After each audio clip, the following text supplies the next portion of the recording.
día después desde antes del resultado del balotaje, porque el proceso de las llamadas plazas del pueblo y los sectores inorgánicos que se fueron de alguna manera organizando con los propios modos específicos, es un fenómeno que yo no le encuentro antecedente. No le encuentro antecedente en la historia. Yo tengo relación con la política desde hace 48 años y esto no tiene un antecedente, no es que yo no lo encuentro.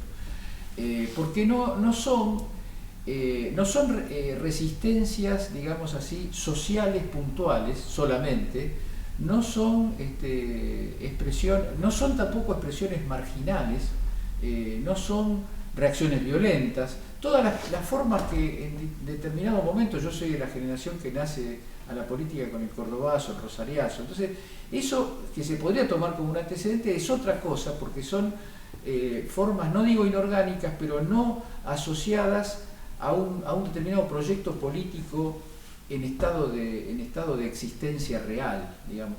Un proyecto político que acaba de perder una elección, que nadie creía que se iba a perder, un proyecto político que tiene en su interior, en su superestructura, una cantidad de tensiones y de movimientos centrífugos, de movimientos que tienden a cierta dispersión de recursos. Mientras sucede eso en la superestructura, mientras sucede el discurso único fogoneado desde todos los ángulos, para decirlo de una manera, uno no puede creer que vaya a Santa Rosa y se junten miles de personas. En cada lugar que fui, para decir algunos, Santa Rosa, Mar del Plata, Rosario, la gente comenta, acá nunca se juntó tanta gente. Lo que yo vi es una pasión política, un compromiso corporal con la política que, vista como expresión de una fuerza que acaba de perder una elección, es sorprendente. Y yo siempre digo un poco demagógicamente, para mí la palabra demagogia no equivale a un pecado, por lo menos en el sentido que le doy yo, que siempre digo, tengan cuidado con las plazas, porque en una plaza nació la patria, y en otra plaza, muchas décadas después, se abrió paso un movimiento de justicia social y de independencia económica, y en otra plaza se defendieron los derechos humanos en pleno genocidio dictatorial. Así que la verdad es que no sé de qué manual de supuesta ciencia política han sacado que no hay que prestarle atención a las plazas. Mi historia política dice que el cordobazo cambió la historia del país, que las madres y abuelas de Plaza de Mayo, que el 17 de octubre, así nacen movimientos que después se convierten en procesos de época. ¿Cuánto pueden durar las listas negras en un país como la Argentina? ¿Cuánto puede durar una lista de personas que no van a tener micrófonos y pantallas?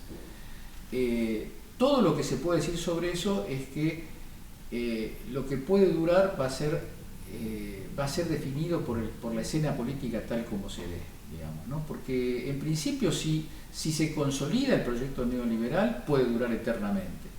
Y si el proyecto neoliberal, como se insinúa en algunas reacciones sociales, sindicales, hoy tenemos, no tengo última información sobre lo que está pasando en el sur con los petroleros, pero hay que estar bastante atento al curso de desarrollo de esas y de otros conflictos sociales de los cuales por supuesto no nos enteramos en la televisión ni en las radios, por lo menos en la inmensa mayoría de los medios, pero están.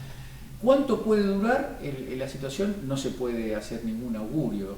Uno cuando piensa estas cosas no las piensa como cosas que nos van a pasar, sino cosas en las que vamos a actuar.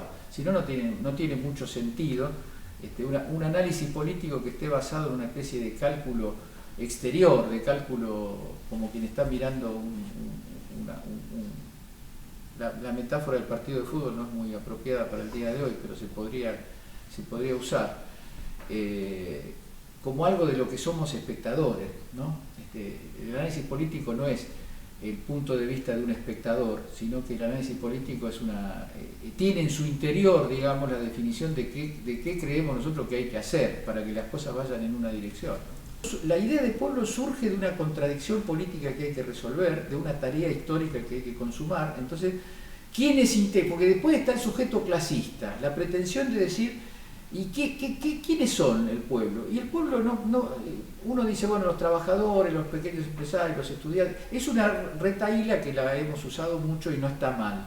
Pero no está definido estricta y necesariamente por un lugar en el modo de producción, a la manera del discurso economicista clásico, la variante economicista del marxismo. El pueblo, en ese sentido, sí, los trabajos de Laclau son muy importantes en ese sentido. El pueblo es una creación retórica, el pueblo es lo que llena, lo que le da carnadura a una articulación de demandas, no a una suma caótica de demandas, no.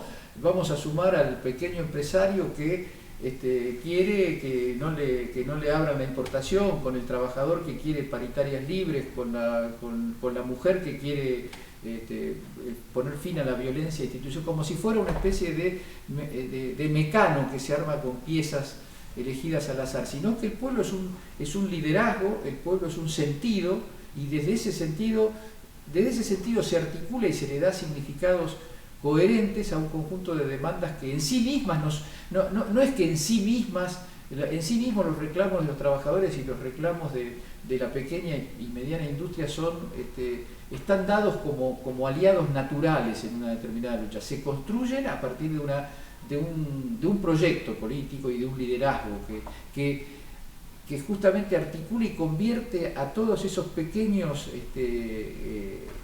resistencias, las coloca la saca del mero lugar de resistencia, es decir, de cosa pasiva frente a la agresión del otro, para darles una razón, una perspectiva de Estado, una perspectiva de poder, ¿no? Me parece que por ese lado lo veo yo.